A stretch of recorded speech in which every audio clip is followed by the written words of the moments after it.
नमस्कार। फिर से स्वागत है आपका भूगोल की इस कक्षा में, जो विशेष तौर से लैब असिस्टेंट के लिए चलाई जा रही है। तो अब तक हमने वायुमंडलीय परिसंचरण के बारे में पढ़ा था। उसी वायुमंडलीय परिसंचरण में अपन आगे देखेंगे कि जो स्थानीय पवनें हैं, वो कौन-कौन से क्षेत्र में कौन-कौन सी स्थानीय पवनें चलती है तथा परीक्षा की दृष्टि से ये स्थानीय पवनें अपने लिए किस हिसाब से महत्वपूर्ण है। धीरे-धीरे कोर्स आगे जा रहा है। आप लोग बोल रहे हैं कि स्पीड थोड़ी-सी है कोर्स की, वो बढ़ाई जाए। आप चिंता नहीं करिए, कोर्स जो है जल्दी से जल्दी पूरा करवाने का प्रयास किया जाएगा। ये शुरुआती चैप्टर है, एग्ज़ाम अभी थोड़ा दूर है, इसीलिए धीरे-धीरे आपको समझाने का प्रयास किया जा रहा है ताकि आप क्लास में ही सारी चीज़ें समझ सकें और याद कर सकें। आपको इन्हें रटना नहीं पड़े, इसी के लिए क्लास को थोड़ा-सा धीरे रखा गया है। आगे आने वाली क्लासों में जैसे ही आपका स्तर ऊँचा उठता जाएगा, अपन क्लास की स्पीड भी बढ़ाते रहेंगे और जल्द से जल्द आपका कोर्स समय पे पूरा किया जाएगा। और इसी के साथ जिस लैब असिस्टेंट ज्योग्राफी सब्जेक्ट के लिए बुक की बात कर रहे थे, उसकी भी तैयारी ऑलमोस्ट पूरी हो चुकी है। इस महीने के अंत तक या उससे पहले-पहले प्रयास किया जाएगा कि आपके सामने पुस्तक भी प्रस्तुत की जाए। तो चलिए आगे बढ़ते हैं अपन स्थानीय पवनों के बारे में।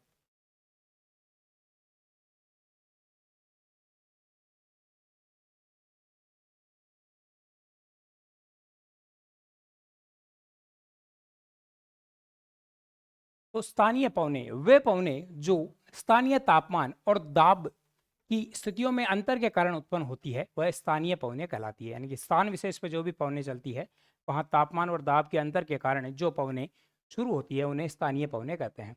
यह पवने प्रचलित पवनों के विपरीत प्रकृति की होती है। इन पवनों की विशेषताएं स्थानीय क्षेत्रों के अनुसार भिन्न भिन्न होती है। अगर स्थानीय क्षेत्र जो है, क्षेत्र अगर ठंडा है तो ये पवने ठंडी होगी, स्थान अगर गर्म है तो वो गर्म होगी। उसी के आधार पर यह शुष्क और नमी ग्रहण करने वाली पवने भी होती है। इन पवनों का प्रभाव जहां यह प्रभावित होती है, वहां अनुकूल और प्रतिकूल दोनों हो सकता है। प्रमुख स्थानीय पवने जो है वो है चिनूक, फोन, बोरो, सिरोको, हरमटन, मिस्ट्रल, ब्रिकफिल्डर और विली। आगे अपन इन सभी पवनों के बारे में थोड़ी सी डिटेल से चर्चा करेंगे।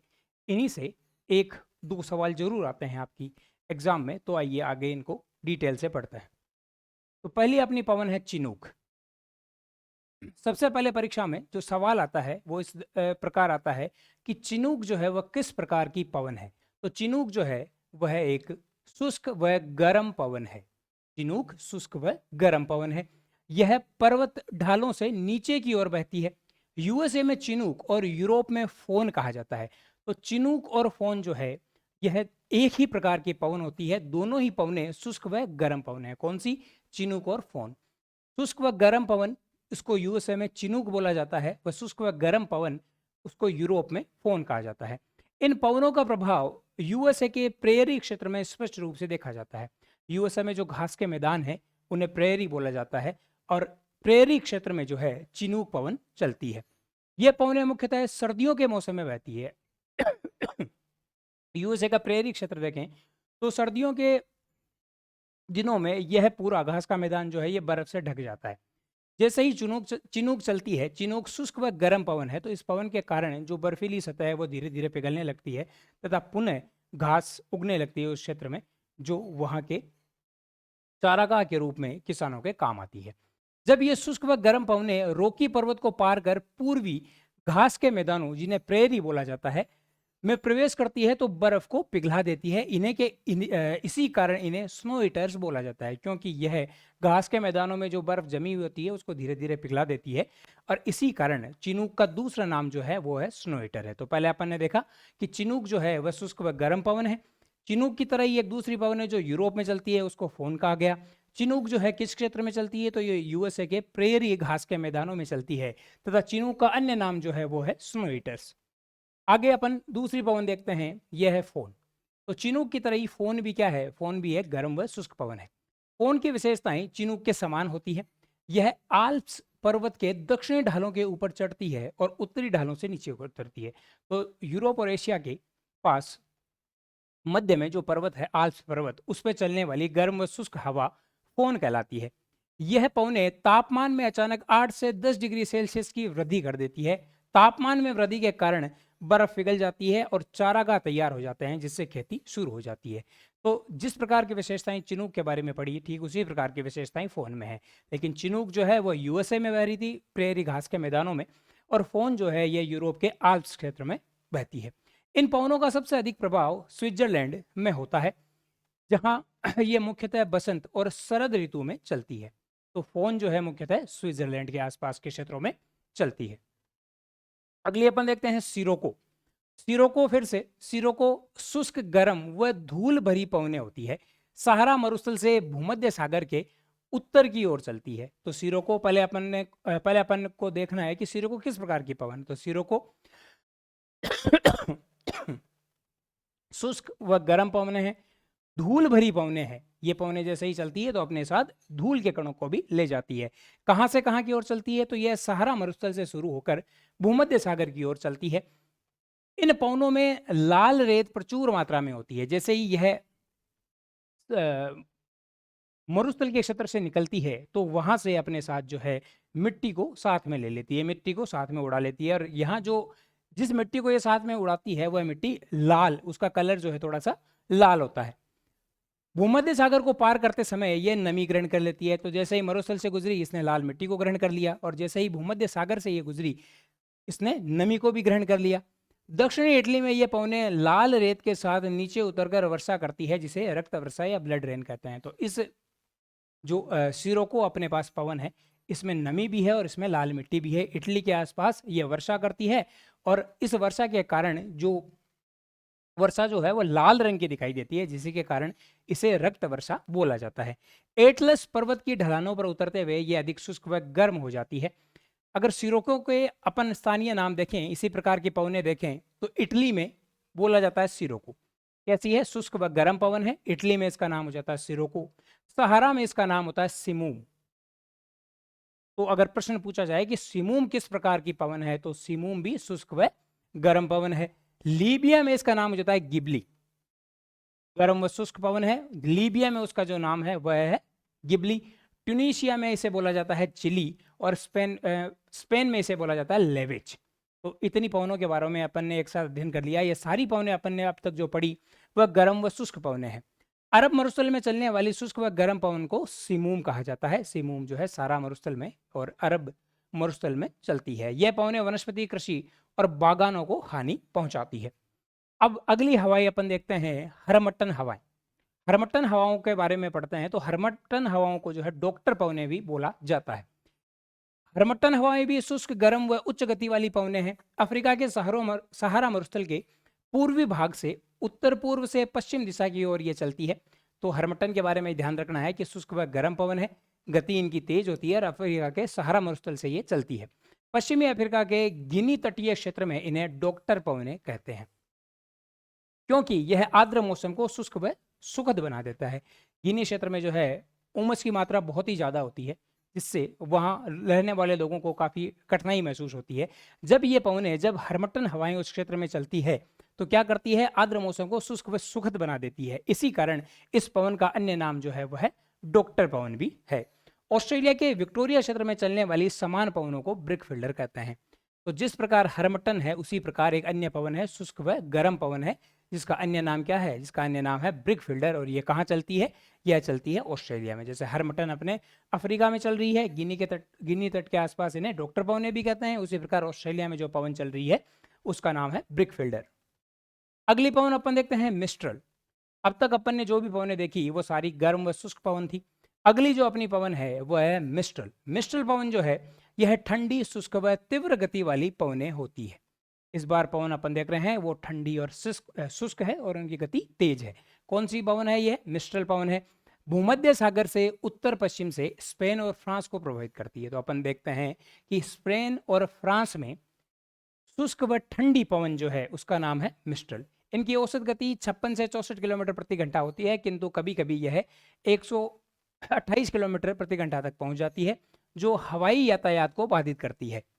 ये याद रखने की जरूरत नहीं है कि इनकी स्पीड होती क्या है, लेकिन ये अपने को याद रखना पड़ेगा कि मिस्ट्रल जो है ये स्पेन और फ्रांस में चलती है। यह ठंडी व शुष्क पवन है तथा इसके द्वारा कई बार क्या होता है? हवाई यातायात है वो प्रभावित हो जाता है। इन पवनों के प्रभाव को कम करने के लिए इनकी दिशा के लंबवत बागानों और झाड़ियों को उगाया जाता है कि यह अगर बागानों व झाड़ियों वाले क्षेत्र से गुजरेगी तो इनकी गति कम हो जाएगी, जिसके कारण इनकी गति कम होने के कारण जो हवाई यातायात है उसमें बाधा ये उत्पन्न नहीं कर सके, इसीलिए इनके लंबवत बागानों और झाड़ियों को लगाया जाता है। इनके आगमन से तापमान हिमांक से भी नीचे गिर जाता है, क्योंकि ये शुष्क व ठंडी पवन है। इसके कारण जैसे ही ये किसी क्षेत्र में चलती है, स्पेन व फ्रांस के क्षेत्र में चलती है, तो तापमान जो है हिमांक से नीचे 0 डिग्री से नीचे पहुंच जाता है। अगला अपन देखते हैं, अगली हवा है ठंडी व शुष्क हवा है अगली, इसका नाम है बोरा। बोरा एड्रियाटिक सागर के पूर्वी किनारे से चलती है। उत्तरी इटली विशेष रूप से प्रभावित होता है। तो इटली के आसपास जो पवन चल रही है वो अन्य पवन है बोरा, जो शुष्क व ठंडी पवन है। इनकी उच्च गति से पेड़ उखड़ जाते हैं और घरों की छतें उड़ जाती है। कभी कभी ये पवनें लगातार कई दिनों तक चलती है और नमी लेकर वर्षा भी करती है। तो बोरा पवन शुष्क व ठंडी पवन है और किस क्षेत्र में चल रही है? यह उत्तरी इटली के क्षेत्र में चल रही है। अगली अपनी पवन आती है ब्लिजर्ड। ब्लिजर्ड हिंदी में इसे बोलते हैं हिम झंझावात। संयुक्त राज्य अमेरिका, कनाडा और साइबेरिया में प्रचलित है। तो ब्लिजर्ड जो है कहाँ चल रही है? संयुक्त राज्य अमेरिका, कनाडा और साइबेरिया में। इनकी औसत गति 80 से 96 किलोमीटर होती है। इसमें हिमकण होते हैं जिससे यह दृश्यता को प्रभावित करती है। हिमकण इसके साथ जैसे अपने आंधी चलती है उसी प्रकार हिमकणों वाली एक प्रकार से अपन आंधी मान सकते हैं, वह ब्लिजर्ड के कारण चलती है, जिससे दिखने में कठिनाई महसूस होती है। इनके आगमन से तापमान में अचानक गिरावट आ जाती है और संपूर्ण क्षेत्र हिमाच्छादित हो जाते हैं। यूएसए में ब्लिजर्ड का अन्य नाम जो है वह है नॉर्दर्न, और साइबेरिया में इन्हें बुरान कहा जाता है। तो दो पवनों के बारे में अपन ने और पढ़ लिया कि नॉर्दर्न जो है कहाँ बह रही है? यूएसए में बह रही है, ठंडी और शुष्क पवन है। दूसरी पवन जो बुरान है, बुरान कहाँ बह रही है? साइबेरिया में बह रही है, जो एक ठंडी और शुष्क पवन है। अगला अपन देखते हैं लू। तो लू अपने को पता है, जैसे अपने मई जून के मौसम में जो गर्म व शुष्क पवनें चल रही है उनका नाम ही लू होता है। इनका तापमान जो है 40 से 50 डिग्री सेल्सियस तक होता है, जिससे लू लगने जैसी समस्याएं उत्पन्न होती है। प्रभावित क्षेत्रों में मौसम जो है वह असहनीय हो जाता है, क्योंकि यह अत्यंत गर्म व शुष्क पवनें होती है। यह अपन ने जो भी पवनें देखी उनको मैप में दर्शाया गया है। जैसे ये चिनूक चल रही है जो प्रेरी क्षेत्र में चल रही थी, नॉर्दर्न अभी अपने पढ़ी, ब्लिजर्ड जो यूएसए साइबेरिया के क्षेत्र में कनाडा के आसपास जो चल रही थी, उसी प्रकार ये सारी पवनें जो है आपको मैप में दर्शाई गई है। इन पवनों की विशेषताएं याद करते हुए इनको मैप में भी आप जरूर देखें, ताकि ये याद रखने में आपके लिए आसान बन सके। अगली अपन देखते हैं, अपन ने वायुमंडलीय परिसंचरण पढ़ा था। वायुमंडलीय परिसंचरण अपन पढ़ रहे थे। वायुमंडलीय परिसंचरण में अपन ने देखा था कि विषुवत रेखा के आसपास जो है वह हवाएं ऊपर होकर संवहनीय धाराओं के रूप में ऊपर उठती है। ये ऊपर उठने के बाद में 30 डिग्री के आसपास में ये हवाएं पुनः ठंडी होकर इनका अवतलन होने लगता है, तथा पुनः अगर अपन देखते हैं तो परमानेंट जो वेव्स थी, स्थायी पवनें थी, उनके रूप में ये हवाएं पुनः विषुवत रेखा की ओर चलती है। इस प्रकार एक शेल का निर्माण होता है। यह हवाएं जो है एक चक्र के रूप में चल रही है। इस प्रकार इसी चक्र को सेल बोला जाता है, और इस सेल का नाम दिया जाता है जिसे बोला जाता है हेडली सेल। तो अपन ने देखा है हेडली सेल। अब हेडली सेल के बारे में अगर अपन देखें तो हेडली सेल विषुवत रेखीय निम्न दाब पेटी और उपोष्ण कटिबंधीय उच्च दाब पेटी, इनके मध्य जिस सेल का निर्माण होता है उसे हेडली सेल कहते हैं। उत्तरी गोलार्ध में हेडली सेल जो होता है, हेडली सेल क्लॉकवाइज इसके डायरेक्शन होती है। उत्तरी गोलार्ध में हेडली सेल की जो डायरेक्शन होती है वह क्लॉकवाइज होती है। ठीक उसी प्रकार हेडली सेल का निर्माण जो है वह दक्षिणी गोलार्ध में भी होता है, और दक्षिणी गोलार्ध में जो हेडली सेल होती है उसकी दिशा एंटी क्लॉकवाइज होती है, घड़ी की सुई की विपरीत दिशा में होती है। उसके बाद में अपन ने देखा था कि उपध्रुवीय निम्न दाब पेटी 60 से 70 डिग्री के आसपास दोनों गोलार्धों में, उपध्रुवीय निम्न दाब पेटी और उपोष्ण कटिबंधीय उच्च दाब पेटी, इनके बीच में भी ठीक हेडली सेल की तरह ही एक सेल का निर्माण होता है। इनके बीच में भी एक सेल का निर्माण होता है, और इस सेल को जो है फेरल सेल बोला जाता है। उत्तरी गोलार्ध और दक्षिणी गोलार्ध दोनों में इस सेल का निर्माण हो रहा है उसे फेरल सेल बोला जाता है। तो पहले अपन ने देखा हेडली सेल दोनों गोलार्धों में, फिर दोनों गोलार्धों में अपन देख रहे हैं फेरल सेल। ठीक उसी प्रकार ध्रुवों की ओर एक और सेल बनता है जो ध्रुवीय उच्च दाब पेटी व उपध्रुवीय निम्न दाब पेटी के बीच में बनता है, जिसे ध्रुवीय सेल बोला जाता है। दोनों गोलार्धों में ध्रुवीय सेल का निर्माण होता है। इसी प्रकार 3 सेल अपन ने देखे हैं।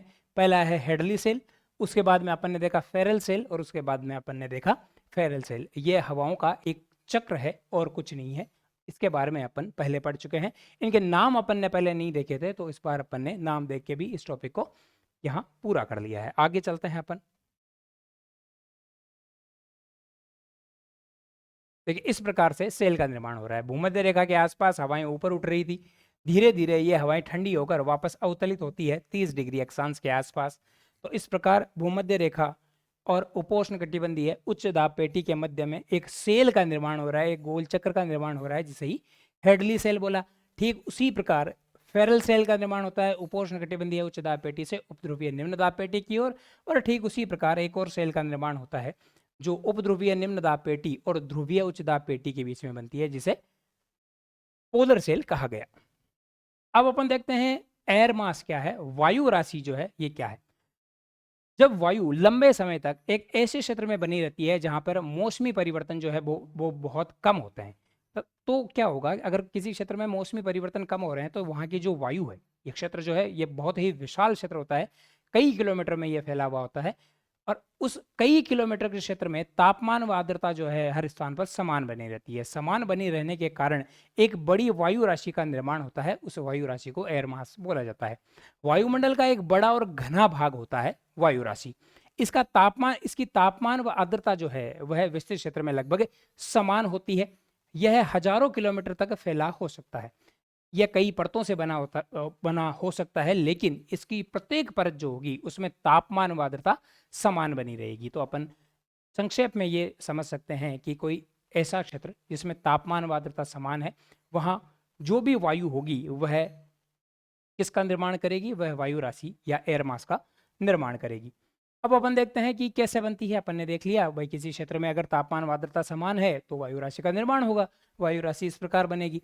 वायु राशि की गति, एक बार जब वायु राशि बन जाती है तो वह एक जगह स्थिर नहीं रहती, वह एक स्थान से दूसरे स्थान पर जाती है, और जैसे जैसे वह एक स्थान से दूसरे स्थान पर जाती है, जो विशेषताएं इनके पास होती है तापमान व आर्द्रता वाली, वही विशेषताएं उस क्षेत्र में यह परिवर्तित कर देती है। लेकिन यह परिवर्तन जो होता है यह बहुत ही धीरे धीरे होता है। अब अपन देखते हैं कि वायु राशि के उद्गम स्रोत। जिन क्षेत्रों में वायु राशि का निर्माण होता है उसे उद्गम स्रोत कहते हैं। यानी कि वायु राशि जो है कौन से क्षेत्र में बनी, वही वायु राशि का उद्गम स्रोत होता है। वायु राशि किस प्रकार बनेगी, क्या क्या कंडीशंस होनी चाहिए कि एक वायु राशि का निर्माण होता है। पहली कंडीशन जो है वह है विस्तृत और समांगी सतह। विस्तृत का मतलब जो क्षेत्र है वो कई किलोमीटर में होना चाहिए, और समांगी सतह यानी सतह एक प्रकार की होनी चाहिए। या तो सिर्फ महाद्वीपीय सतह होनी चाहिए या सिर्फ महासागरीय सतह होनी चाहिए, तभी किसका निर्माण होता है, तभी वायु राशि का जो है वह निर्माण होता है। दूसरी इसकी कंडीशन है कि धीमी हवा की गति और अपसरण। हवा की जो गति है वह तेज नहीं होनी चाहिए, हवा की गति धीमी होनी चाहिए, तथा वायु फैलती रहनी चाहिए, जिससे वायु राशि एयर मास का निर्माण होता है। तीसरी कंडीशन इसके लिए है कि स्थिर वायुमंडलीय स्थितियां। क्षेत्र में मौसमी स्थितियां जो है वह लंबे समय तक स्थिर रहनी चाहिए, मौसम में बार बार परिवर्तन नहीं होना चाहिए, एक समान मौसम रहेगा तभी वायु राशि का निर्माण होगा। तो ये अपन ने कंडीशंस पढ़ी वायु राशि के निर्माण के लिए। अब अगला अपन देखते हैं कि पृथ्वी पर वायु राशि के 6 आदर्श उद्गम स्रोत हैं। अब तक अपन ने देखा कि वायु राशि क्या है और वायु राशि के निर्माण के लिए क्या क्या शर्तें हैं। अब अपन देख रहे हैं कि इन शर्तों का पालन करने वाली पृथ्वी पर कौन सी ऐसी जगह है, जो कुल जगह ऐसी जो है वह है 6। पहली है ध्रुवीय महासागरीय क्षेत्र। यह ध्रुवीय महासागरीय क्षेत्र कहाँ है, यह है अटलांटिक और प्रशांत महासागर के उत्तरी भागों में। यह मुख्य रूप से शीत ऋतु में सक्रिय होता है। तो पहली जगह है जहां वायु राशि का निर्माण होता है वह है अपनी ध्रुवीय महासागरीय क्षेत्र, पोलर ओशियनिक रीजन्स। कहाँ है polar oceanic regions, polar oceanic regions है अटलांटिक और प्रशांत महासागर के उत्तरी भागों में। दूसरी जो जगह है जहां वायु राशि का निर्माण होता है वह है उपध्रुवीय महाद्वीपीय क्षेत्र, सब पोलर कॉन्टिनेंटल रीजन्स। ये कहाँ है? यह है यूरेशिया और उत्तरी अमेरिका के बर्फ से ढके जो क्षेत्र हैं वहां वायु राशि का निर्माण होता है। यह भी मुख्य रूप से शीत ऋतु में जो है सक्रिय होती है। तीसरा है मानसून क्षेत्र। मानसून क्षेत्र कौन सा है? दक्षिण पूर्वी एशिया का जो क्षेत्र है वह मानसून क्षेत्र है, वहां एक वायु राशि का निर्माण होता है। अगला अपन देखते हैं, तो अगला जो क्षेत्र है जहां वायु राशि का निर्माण होता है वह है उष्णकटिबंधीय महासागरीय क्षेत्र, tropical oceanic regions. Tropical oceanic regions यह प्रतिचक्रवात क्षेत्रों में स्थित है। ग्रीष्म और शीत दोनों ऋतुओं में सक्रिय होता है उष्णकटिबंधीय महासागरीय क्षेत्र, यहां जो वायु राशि का निर्माण होता है। पांचवा अपन देखें जहां वायु राशि का निर्माण हो रहा है वह है उष्णकटिबंधीय महाद्वीपीय क्षेत्र। इससे पहले देखा था उष्णकटिबंधीय महासागरीय क्षेत्र, अगला आता है उष्णकटिबंधीय महाद्वीपीय क्षेत्र। यह क्षेत्र कौन सा है? यह क्षेत्र है उत्तरी अफ्रीका, एशिया, संयुक्त राज्य अमेरिका और मिसिसिपी घाटी का जो क्षेत्र है उष्णकटिबंधीय महाद्वीपीय क्षेत्र में शामिल होता है, यहाँ वायु राशि का निर्माण होता है। और अंतिम जो क्षेत्र है जहाँ वायु राशि का निर्माण होता है वह है अपना भूमध्य रेखीय क्षेत्र। पूरे वर्ष भर यह क्षेत्र सक्रिय रहता है, यहाँ वायु राशि का निर्माण होता है। अब अपन देखते हैं वायु राशि का वर्गीकरण करते हैं। तो वायु राशियों का वर्गीकरण जो है दो प्रकार से होता है। एक तो होता है कि उद्गम स्रोत की प्रकृति, जहां से वायु राशि का निर्माण हो रहा है वहां तापमान व आर्द्रता की स्थिति क्या है, उस आधार पर वायु राशि का निर्माण होता है। दूसरा है रूपांतरण, जब ये चलती है तो कैसे बदलती है, यानी वायु राशि किस प्रकार से रूपांतरित हो रही है, उसके आधार पर भी अपन वायु राशियों का वर्गीकरण करेंगे। तो पहला आधार है उद्गम स्रोत की प्रकृति के आधार पर वायु राशियां कितने प्रकार की होती है। तो इस आधार पर वायु राशियां दो प्रकार की होती है। प्रथम होती है उष्णकटिबंधीय वायु राशि, भूमध्य रेखा के निकट गर्म क्षेत्रों में बनती है उष्णकटिबंधीय वायु राशि उद्गम स्रोत के आधार पर। दूसरा है ध्रुवीय वायु राशि, ध्रुवीय क्षेत्रों के आसपास ठंडे क्षेत्रों में जो वायु राशि बनती है वह ध्रुवीय वायु राशि है। अब उष्णकटिबंधीय वायु राशियों के भी दो प्रकार है और ध्रुवीय वायु राशियों के भी दो प्रकार है। उष्णकटिबंधीय वायु राशियां जो होगी वह गर्म होती है और जो ध्रुवीय वायु राशियां हैं वह ठंडी होती है, नाम से ही पता चल रहा है। तो अपन उष्णकटिबंधीय वायु राशियों के दो प्रकार अपन देखते हैं।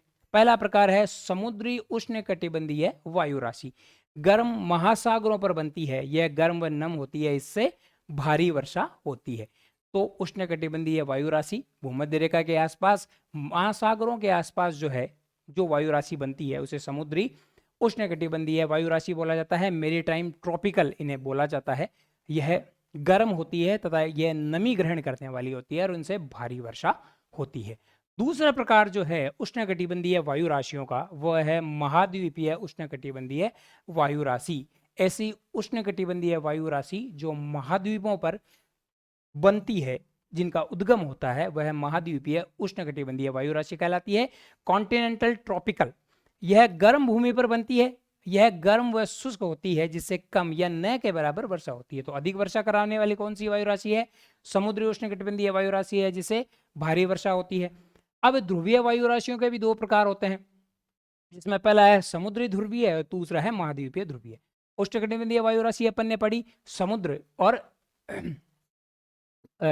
महाद्वीप के आधार पर इसको दो भागों में बांट दिया। ठीक उसी प्रकार ध्रुवीय वायु राशि को भी समुद्र और महाद्वीप के आधार पर अपन दो भागों में बांट देंगे। पहला भाग हो जाएगा समुद्री ध्रुवीय और दूसरा हो जाएगा महाद्वीपीय ध्रुवीय। समुद्री ध्रुवीय से जो है वह मध्यम वर्षा होती है और महाद्वीपीय ध्रुवीय जो है उनसे वर्षा की मात्रा काफी कम होती है। अब अपन देखते हैं आगे। पहले अपन ने देखा कि उद्गम के आधार पर जो है वायु राशियों के कितने प्रकार हैं वो देखे। अब अपन देखेंगे रूपांतरण के आधार पर जो है किसी क्षेत्र से वायु राशि गुजर रही है उसमें क्या क्या चेंजेस होते हैं, उसके आधार पर कितने प्रकार की वायु राशियों का निर्माण होता है। तो यही रूपांतरण के आधार पर है। रूपांतरण के आधार पर जो है पहला है उष्मागतिक रूपांतरण। कोई भी वायु राशि है किसी गर्म क्षेत्र से मान लो वो गुजर रही है, जिसके कारण उसकी निचली सतह जो है वायु राशि के निचला जो भाग है वह भी गर्म हो जाता है, जिससे वायु राशि का रूपांतरण हो जाता है। तो इस प्रकार जो वायु राशि का रूपांतरण होता है वह उष्मागतिक रूपांतरण कहलाता है।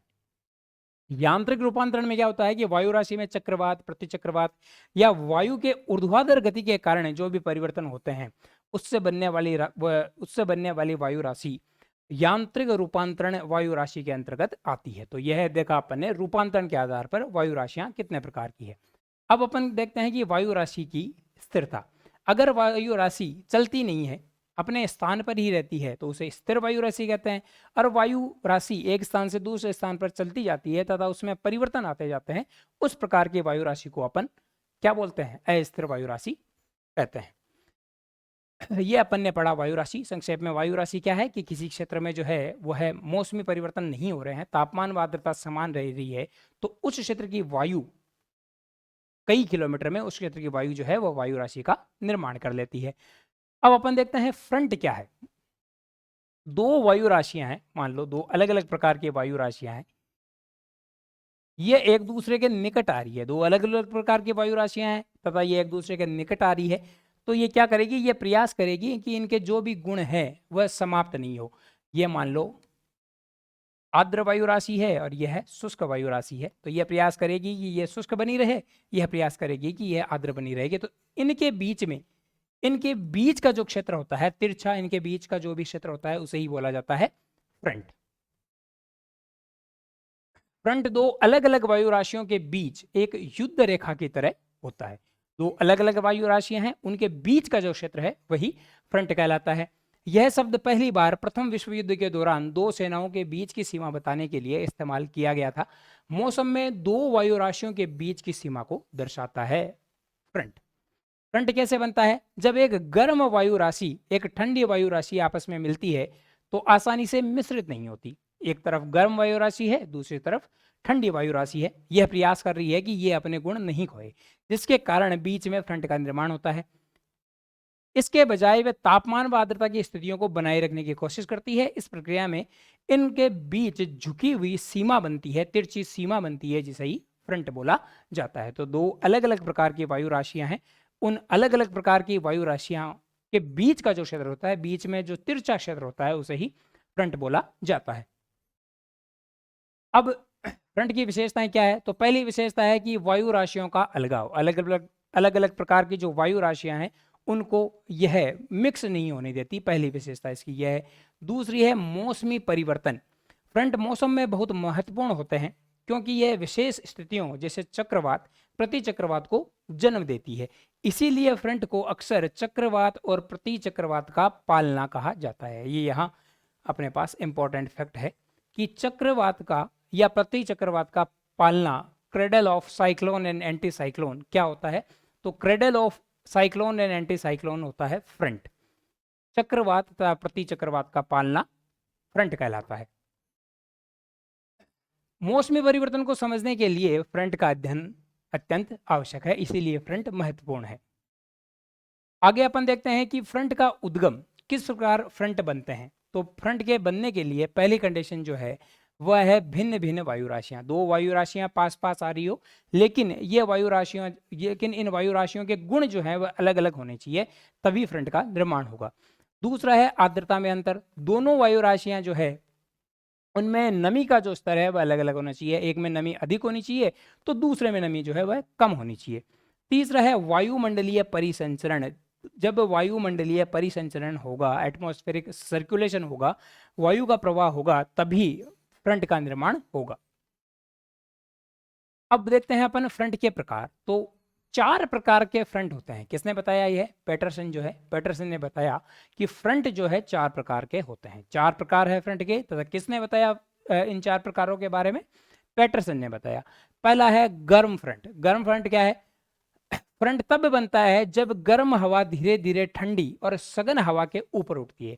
तो जब गर्म हवा ऊपर आ रही है ठंडी और सघन हवा के, तो गर्म फ्रंट का निर्माण होता है। अब अपन देखते हैं ठंडा फ्रंट।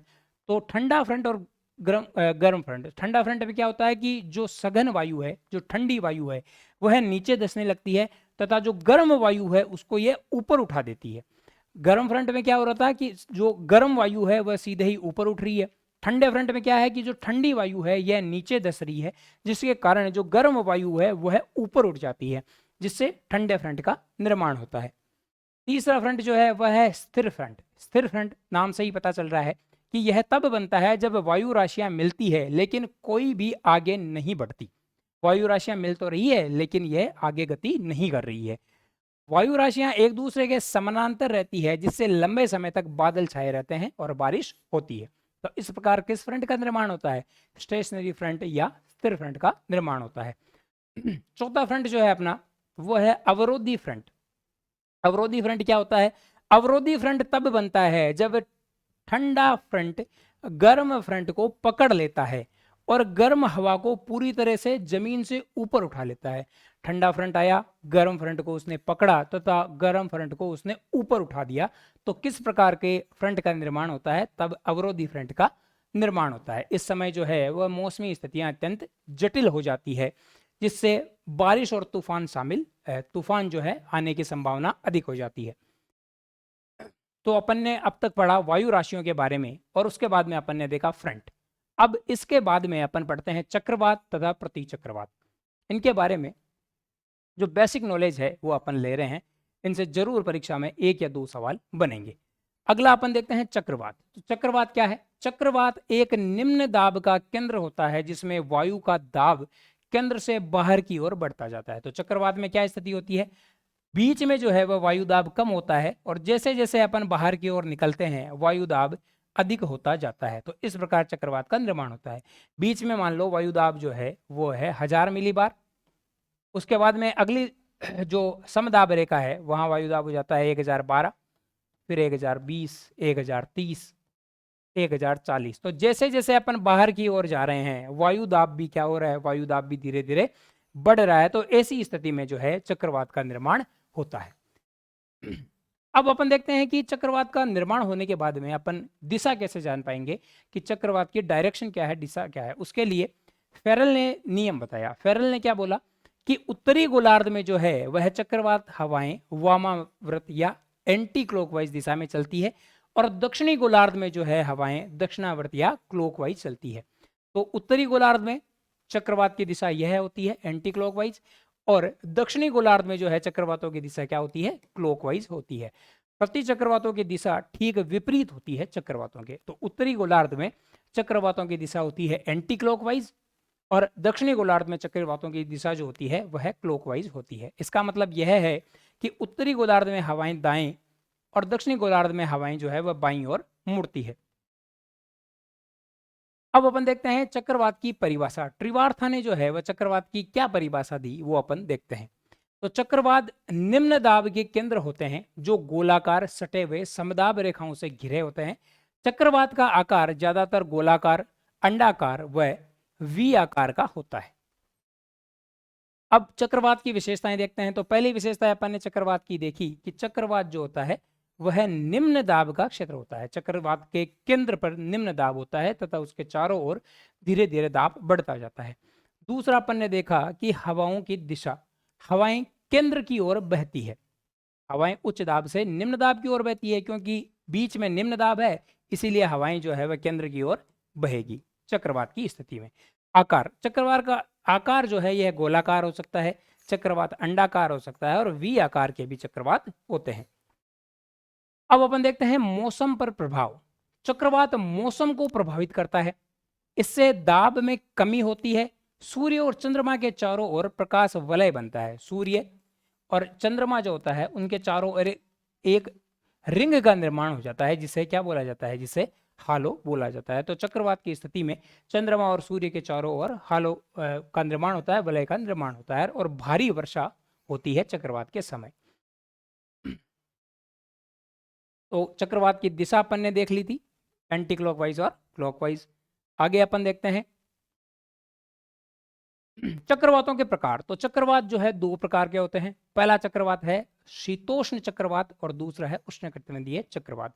अपन ने देखा भाई चक्रवात आ रहा है। चक्रवात क्यों आ रहे हैं? पहले क्लास में अपन ने देखा था कि पृथ्वी का अपने अक्ष पर घूर्णन के कारण, कहां से कहां घूर्णन कर रही है पृथ्वी? पश्चिम से पूर्व की ओर। तो पृथ्वी के अपने अक्ष पर घूर्णन के कारण कोरियोलिस बल लगता है। कोरियोलिस बल के कारण हवाएं जो है वह उत्तरी गोलार्ध में दाईं ओर और दक्षिणी गोलार्ध में बाईं ओर मुड़ रही है और इन हवाओं के मुड़ने के कारण ही चक्रवात भी आते हैं। कोरियोलिस बल का मान जो है वह भूमध्य रेखा पर न्यूनतम होता है और जैसे जैसे अक्षांश बढ़ते जाते हैं, भूमध्य रेखा से अपन ध्रुवों की ओर बढ़ते जाते हैं, कोरियोलिस बल का मान भी बढ़ जाता है। इसीलिए भूमध्य रेखा के आसपास क्योंकि कोरियोलिस बल जो है वो लगभग शून्य के बराबर हो जाता है, इसलिए वहाँ हवाएं जो है वह ज़्यादा मुड़ नहीं पाती, जिसके कारण भूमध्य रेखा के आसपास चक्रवात बहुत ही कम आते हैं। अब अपन पढ़ रहे हैं चक्रवात के प्रकारों के बारे में। पहला चक्रवात जो है वह है शीतोष्ण चक्रवात, और अगला चक्रवात अपन पढ़ेंगे उष्णकटिबंधीय चक्रवात। शीतोष्ण चक्रवात पढ़ते हैं तो पहले अपन पढ़ेंगे कि शीतोष्ण चक्रवात कहाँ आते हैं। तो मध्य अक्षांशों में, यानी कि 35 से 65 डिग्री अक्षांशों के मध्य जो है शीतोष्ण चक्रवात निर्मित होते हैं। इनका आकार गोलाकार, अंडाकार व वी आकार का होता है। इन्हें निम्न दाब, डिप्रेशन या टफ भी कहा जाता है। तो अन्य नाम क्या है इनका? अन्य नाम है निम्न दाब, डिप्रेशन या ट्रफ। ये गर्म ठंडी हवाओं के मिलने से बनते हैं। गर्म व ठंडी हवाएं, फ्रंट्स जो है, इनके आपस में मिलने से जो है किसका निर्माण हो रहा है? शीतोष्ण कटिबंधीय शीतोष्ण चक्रवातों का निर्माण हो रहा है। यह पछुआ पवनों के प्रभाव में पश्चिम से पूर्व की ओर चलती है। पछुआ पवनों की अपन ने देखी थी दिशा, पछुआ पवनें पश्चिम से पूर्व की ओर चल रही थी, तो उन्हीं के कारण शीतोष्ण कटिबंधीय चक्रवात भी किस दिशा से किस दिशा की ओर चलते हैं? पश्चिम से पूर्व की ओर चलते हैं। इनकी गति सर्दियों में जो है ज़्यादा और गर्मियों में कम हो जाती है। मौसम पर प्रभाव तो बादल बनेंगे और भारी वर्षा होगी और हिमपात होने की भी संभावना होती है शीतोष्ण कटिबंधीय चक्रवातों से। वायु दाब और तापमान में भी परिवर्तन होगा। अगला अपन देखते हैं कि इनके उत्पत्ति के क्षेत्र कौन कौन से हैं, कहाँ कहाँ शीतोष्ण कटिबंधीय चक्रवात जो है वह बनते हैं। पहला है उत्तरी प्रशांत महासागर। उत्तरी प्रशांत महासागर का क्षेत्र अल्यूशियन निम्न दाब क्षेत्र। पहली क्लास में अपन ने देखा था कि उपध्रुवीय निम्न दाब पेटी, उपध्रुवीय निम्न दाब पेटी थी। तो ये जो अल्यूशियन निम्न दाब क्षेत्र है यह और कुछ नहीं है, यह उपध्रुवीय निम्न दाब पेटी है। यह निम्न दाब का क्षेत्र है जो प्रशांत महासागर में, उत्तरी प्रशांत महासागर में निम्न दाब का क्षेत्र है। किस पेटी का भाग है? यह उपध्रुवीय निम्न दाब पेटी का भाग है, जिसका अन्य नाम दिया गया है अल्यूशियन निम्न दाब क्षेत्र। तो इस क्षेत्र में शीतोष्ण चक्रवात उत्पन्न होते हैं। दूसरा देखा उत्तरी अटलांटिक महासागर। उत्तरी अटलांटिक महासागर में उपध्रुवीय निम्न दाब जो क्षेत्र होता है उसका ही अन्य नाम होता है आइसलैंड निम्न दाब क्षेत्र। इस क्षेत्र में भी शीतोष्ण चक्रवात उत्पन्न होते हैं। अगला देखा चीन, फिलीपींस और साइबेरिया, इन क्षेत्रों में भी इनकी उत्पत्ति होती है। और दक्षिणी गोलार्ध में 60 डिग्री अक्षांश के निकट अधिक ये होते हैं, क्योंकि वहां सागरीय क्षेत्र अधिक होता है। इनकी गति जो होती है वह अत्यंत तेज हो जाती है। अब अपन प्रकार देखते हैं चक्रवातों के प्रकार। पहला प्रकार है थर्मल प्रकार। थर्मल चक्रवात जो होते हैं यह तापमान के अंतर के कारण थर्मल चक्रवातों का निर्माण होता है। दूसरा अपन ने देखा कि डायनेमिक चक्रवात, वायुदाब और हवाओं में अंतर के कारण जो है वह डायनेमिक चक्रवातों का निर्माण होता है। तीसरा अपन ने देखा द्वितीयक चक्रवात। द्वितीयक चक्रवात क्या है? मुख्य चक्रवात के बाद ही द्वितीयक चक्रवातों का निर्माण होता है। चक्रवात आने के संकेत क्या क्या होंगे? पहला संकेत जो होगा कि आसमान पर पतली सफेद बादलों की जो है वह परत बन जाती है। अपन विस्तृत चर्चा करेंगे आगे आने वाली क्लासों में कि बादल कितने प्रकार के होते हैं। तो यहाँ अपन देखते हैं कि जब बादलों की एक छोटी चादर बन जाती है तो अपन यह अनुमान लगा सकते हैं कि चक्रवात आने वाले हैं।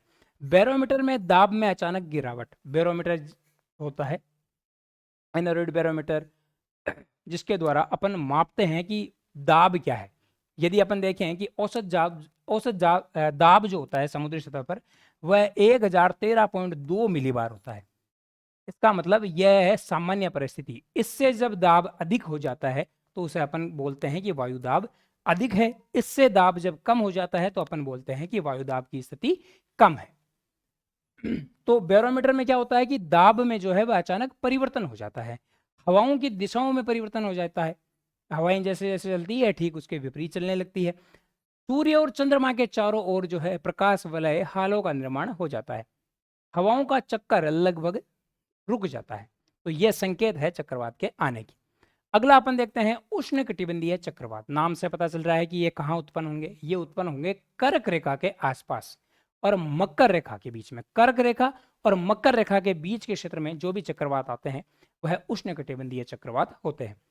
इनका केंद्र निम्न दाब वाला होता है। समदाब रेखाएं गोलाकार होती है। तो क्योंकि ये चक्रवात है इसलिए केंद्र में जो है वह निम्न दाब ही होगा। इनकी गति 32 किलोमीटर प्रति घंटा से 200 किलोमीटर प्रति घंटा तक हो सकती है। इनका व्यास जो है वह 80 से 300 किलोमीटर तक हो सकता है। तो गति लगभग 200 किलोमीटर के आसपास तक हो जाती है और व्यास जो है वह 80 से 300 किलोमीटर तक इनका होता है। यह अत्यधिक विनाशकारी होते हैं और भारी वर्षा लाते हैं। महासागरों पर इनकी गति अधिक होती है क्योंकि वहां घर्षण बल जो है कम लगता है बजाय महाद्वीपीय क्षेत्रों के। उत्पत्ति अपन देखें तो लगभग 8 से 15 डिग्री उत्तरी अक्षांशों पर महासागरों पर बनते हैं उष्णकटिबंधीय चक्रवात। इनका विकास गर्मियों में अधिक होता है। उत्पत्ति क्षेत्र यदि अपन देखें तो पहला उत्पत्ति क्षेत्र है उत्तरी अटलांटिक महासागर, मैक्सिको की खाड़ी, पश्चिमी द्वीप समूह, दक्षिणी चीन सागर और प्रशांत महासागर के अधिकांश क्षेत्र में उष्णकटिबंधीय चक्रवात आते हैं। नामकरण अपन देखें उष्णकटिबंधीय चक्रवात है। जब उष्णकटिबंधीय चक्रवात जो है यह यूएसए के पश्चिमी द्वीपों में आते हैं तो इनको बोला जाता है हरिकेन। तो यूएसए में इनका अन्य नाम क्या है? हरिकेन, जो कि एक उष्णकटिबंधीय चक्रवात है। चीन के पूर्वी तटों पर उष्णकटिबंधीय चक्रवातों को टाइफून बोला जाता है। तो चीन में इनका नाम क्या हो जाता है? चीन में इन्हें बोला जाता है टाइफून। अब अपन देखें कि यूएसए के मिसिसिपी घाटी और ऑस्ट्रेलिया के कुछ कुछ क्षेत्रों में इन्हें बोला जाता है टॉर्नेडो।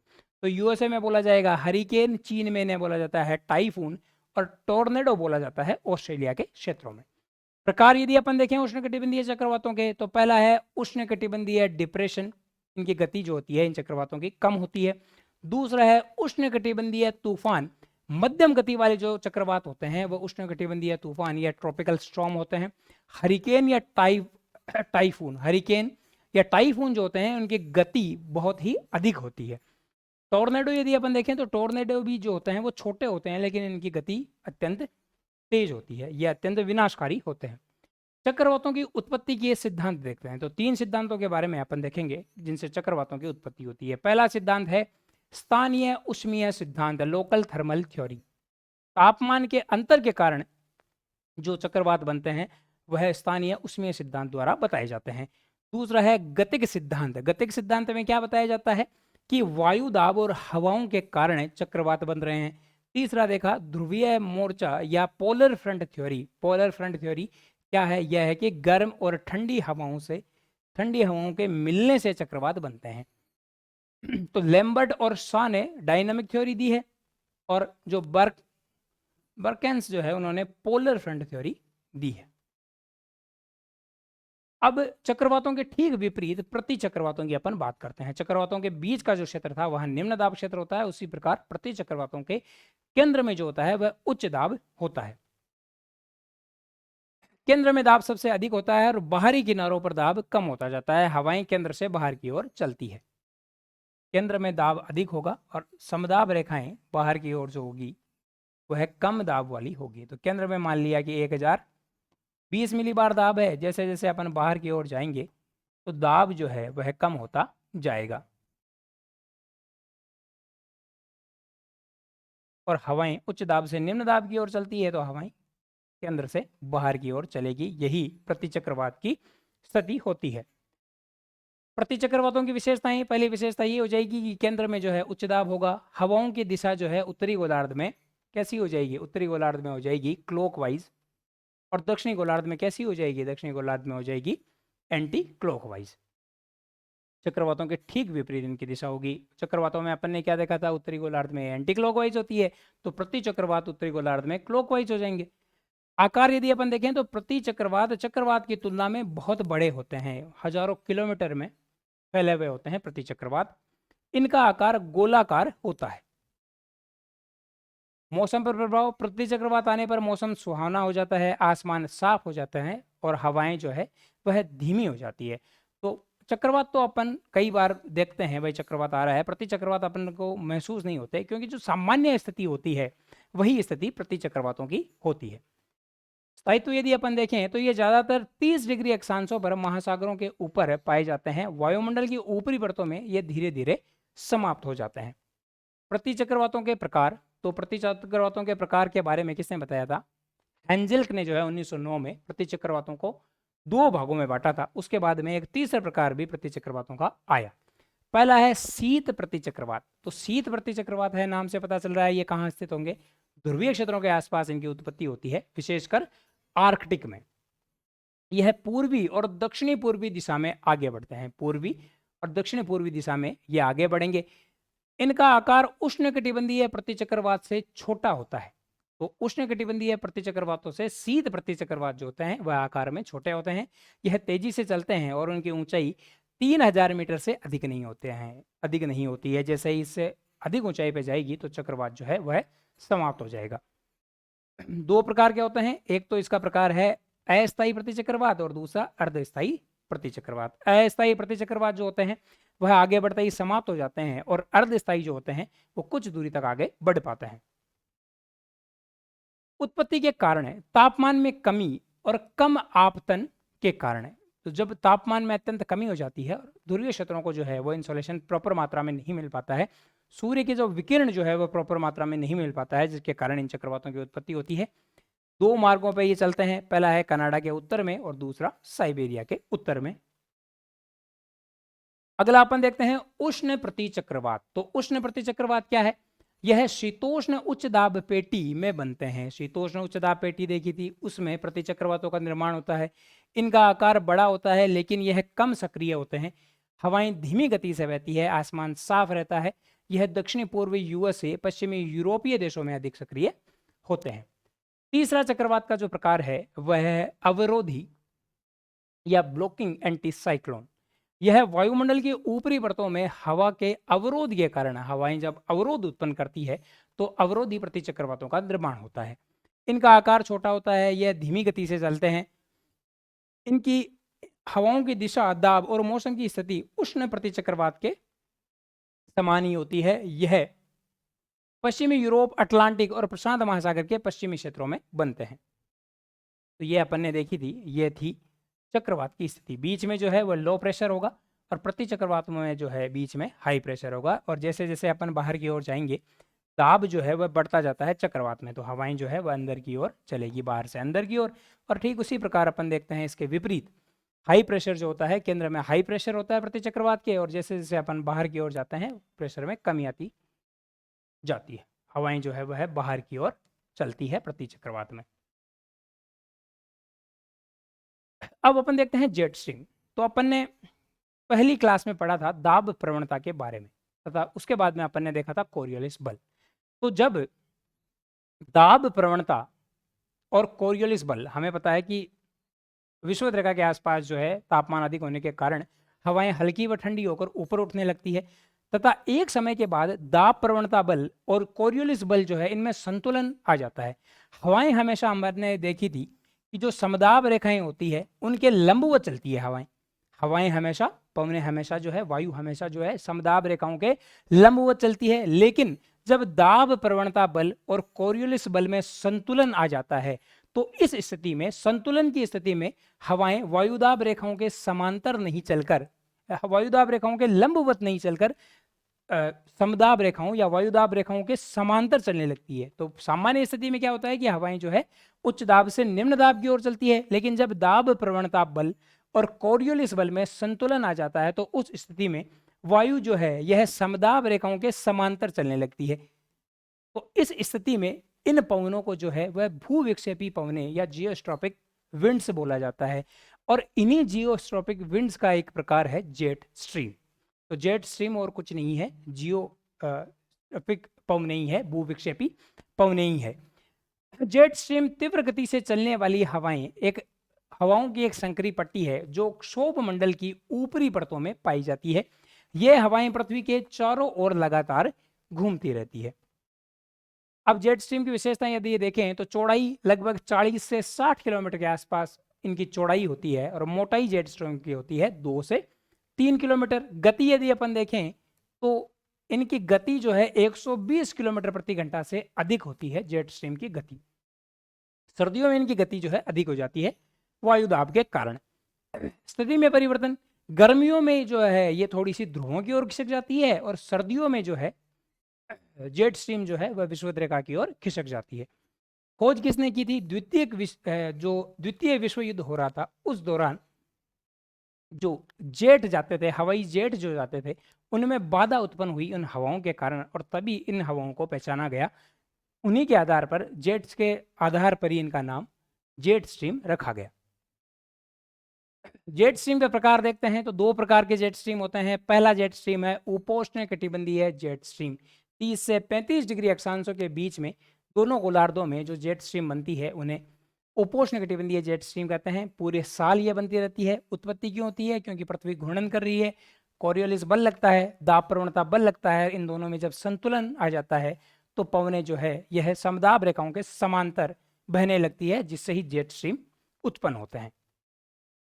अगला अपन देखते हैं कि मध्य अक्षांशीय या ध्रुवीय जेट स्ट्रीम ये क्या है? यह 40 से 60 डिग्री अक्षांशों के बीच में दोनों गोलार्धों में पाई जाती है। इनकी स्थिति उपोष्णकटिबंधीय जेट स्ट्रीम की तुलना में अधिक बदलती रहती है। यह तापमान में अंतर के कारण और ध्रुवीय पोलर फ्रंट के साथ गहरे संबंध के कारण बनती है। गर्मियों में यह ध्रुवों की ओर और सर्दियों में यह विषुवत रेखा की ओर खिसक जाती है। जेट स्ट्रीम का मौसम पर प्रभाव, क्या प्रभाव पड़ते हैं? जेट स्ट्रीम के कारण चक्रवात व प्रतिचक्रवात आ सकते हैं, मानसूनी हवाएं चलती है, तेज गति वाली हवाएं चलती है व अन्य वायुमंडलीय स्थितियां भी जेट स्ट्रीम के कारण बनती है। तो इसी के साथ अपना जो वायु दाब और वायुमंडलीय परिसंचरण टॉपिक था वो आज पूरा होता है। कल की कक्षा में अपन प्रयास करेंगे कि इससे संबंधित अपन एमसीक्यू करें, जिससे अपना टॉपिक जो है वह पूर्ण हो सके। धीरे धीरे अपनी जो भी स्पीड है टॉपिक को लेके वो बढ़ती जाएगी और आपका कोर्स जो है वह तय समय पर करवा दिया जाएगा। बहुत बहुत धन्यवाद ये क्लास देखने के लिए।